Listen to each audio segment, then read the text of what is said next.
Good morning बच्चों। आज मैं आप लोगों को हिंदी व्याकरण पढ़ाने जा रही हूँ।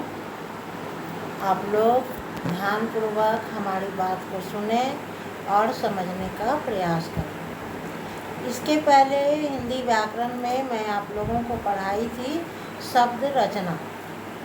शब्द के बारे में बताई थी कि शब्द किसे कहते हैं। आप लोग उसे देख करके सुन करके समझ गए होंगे कि शब्द क्या है, शब्द किसे कहते हैं। फिर मैं एक बार आप लोगों को शब्द के बारे में बताने जा रही हूँ। आप लोग थोड़ा सुने कि शब्द किसे कहते हैं। वर्णों के सार्थक समूह को हम शब्द कहते हैं। वर्णों के सार्थक समूह को हम शब्द कहते हैं। जब कई वर्ण आपस में मिलते हैं तो एक शब्द का निर्माण होता है। लेकिन सार्थक मिलन जब होता है तो वही सही शब्द बनता है। अगर सही वर्ण मिलने पर जो शब्द का निर्माण होता है वो सही शब्द है, उसे हम सार्थक शब्द कहते हैं। कुछ वर्ण ऐसे होते हैं जिनके मिलने पर जो शब्द का निर्माण होता है वो कोई अर्थ देने वाला नहीं होता है, या फिर उसके अर्थ को हम समझ नहीं पाते हैं। उसे हम निरर्थक शब्द कहते हैं। सार्थक शब्द का मतलब हुआ वैसा शब्द जिसका अर्थ हमें समझ में आए। वैसा शब्द जिसका अर्थ हमें समझ में आए उसे हम सार्थक शब्द कहते हैं। जैसे कहते हैं कमल, तो इसमें 3 वर्ण आपस में मिले हैं, क, म और ल। तीनों वर्ण के मिलने से एक नए शब्द का निर्माण हुआ जिसे हम लोग कहते हैं कमल। कमल सुनने के साथ ही हम लोगों के समझ में आ जाता है कि कमल एक सुंदर फूल है जो पानी में खिलता है। लेकिन अगर मैं कहूँगी आपको कि ग, ल, च, ये भी 3 वर्ण हैं और ये 3 वर्ण को जब आपस में हम मिलाएंगे तो एक नए शब्द का निर्माण हुआ और वो नया शब्द है गलच, ग, ल, च। अब ये गलच शब्द ना तो किसी व्यक्ति का नाम है ना किसी स्थान का नाम है। इसका कोई अर्थ ही समझ में नहीं आता है कि ये कैसा शब्द है। तो अब आप लोग समझ गए होंगे कि वर्णों के सार्थक मेल को हम शब्द कहते हैं। शब्द के भेद के बारे में मैं बताई थी कि शब्द के भेद को कई वर्गीकरण के आधार पर बांटा गया है। उत्पत्ति के आधार पर, बनावट एवं रचना के आधार पर, अर्थ के आधार पर और प्रयोग के आधार पर। उत्पत्ति के आधार पर शब्द के 4 भेद होते हैं, तत्सम, तद्भव, देशज और विदेशी। बनावट और रचना के आधार पर शब्द के 3 भेद होते हैं, रूढ़, यौगिक, योग रूढ़। और अर्थ के आधार पर शब्द के 2 भेद होते हैं। ऐसे होते तो 4 भेद हैं। एक होता है सार्थक, निरार्थक, एक विलोम शब्द और एक पर्यायवाची शब्द। और प्रयोग के आधार पर शब्द के 2 भेद होते हैं, एक विकारी और दूसरा अविकारी। तो बच्चों ये था शब्द और शब्द के भेद। आज मैं आप लोगों को जो पढ़ाने जा रही हूँ वो है पाठ 8 संज्ञा। इसे मैं पूर्व में भी पढ़ा चुकी हूँ। आज मैं फिर से इसका पुनरावृत्ति कर रही हूँ। तो आप लोग ध्यानपूर्वक इसे सुने कि संज्ञा किसे कहते हैं। बहुत बच्चे इसे जान रहे होंगे कि संज्ञा किसे कहते हैं। किसी प्राणी, व्यक्ति, वस्तु, स्थान या भाव के नाम को हम संज्ञा कहते हैं। किसी प्राणी, व्यक्ति, वस्तु, स्थान या भाव के नाम को हम संज्ञा कहते हैं। आप में से बहुत सारे बच्चे लिखते हैं कि किसी प्राणी, वस्तु, स्थान या भाव को हम संज्ञा कहते हैं। आपने पूरा लिखा, लेकिन सिर्फ एक शब्द नहीं लिखा, वो है नाम। और अगर आप नाम नहीं लिखते हैं तो ये परिभाषा आपकी गलत है। नाम होना चाहिए। आप एकदम दिमाग में अच्छी तरह इसे बैठा लें कि संज्ञा का अर्थ ही होता है नाम। चाहे वो किसी व्यक्ति का नाम हो, प्राणी का नाम हो, स्थान का नाम हो या भाव का नाम हो।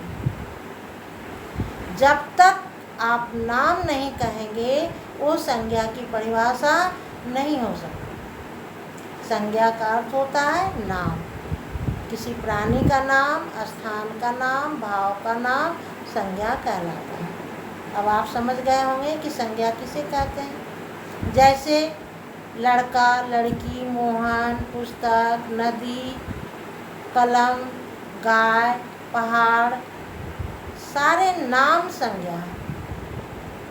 अब मैं आपको बताऊंगी संज्ञा के भेद के बारे में कि संज्ञा के कितने भेद होते हैं। तो बच्चों, संज्ञा के 3 भेद आपकी पुस्तक में बताए गए हैं। पहला है व्यक्तिवाचक, दूसरा जातिवाचक और तीसरा भाववाचक। मैं आपको बताऊं कि जातिवाचक संज्ञा किसे कहते हैं।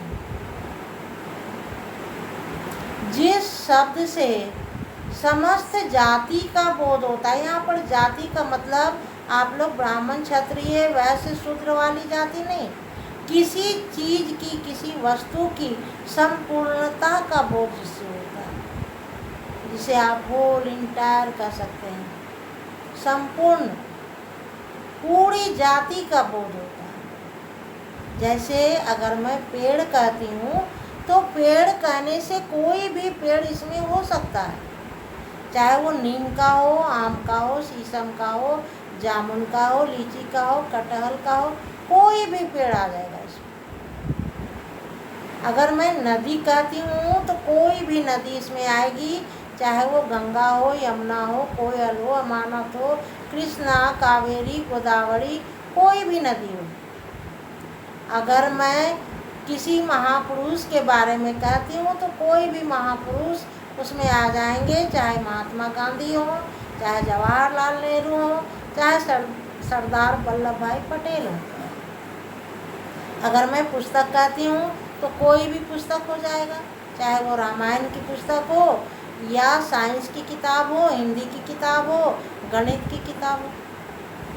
यानी जिससे पूरी जाति का बोध होता है उसे हम जातिवाचक संज्ञा कहते हैं। अगर गाय कहते हैं तो कोई भी गाय, सफ़ेद गाय, काली गाय, उजली गाय, कोई भी गाय उसमें आ जाएगी। अब आप समझ गए होंगे कि जातिवाचक संज्ञा किसे कहते हैं। अब मैं आपको बताऊंगी व्यक्तिवाचक संज्ञा।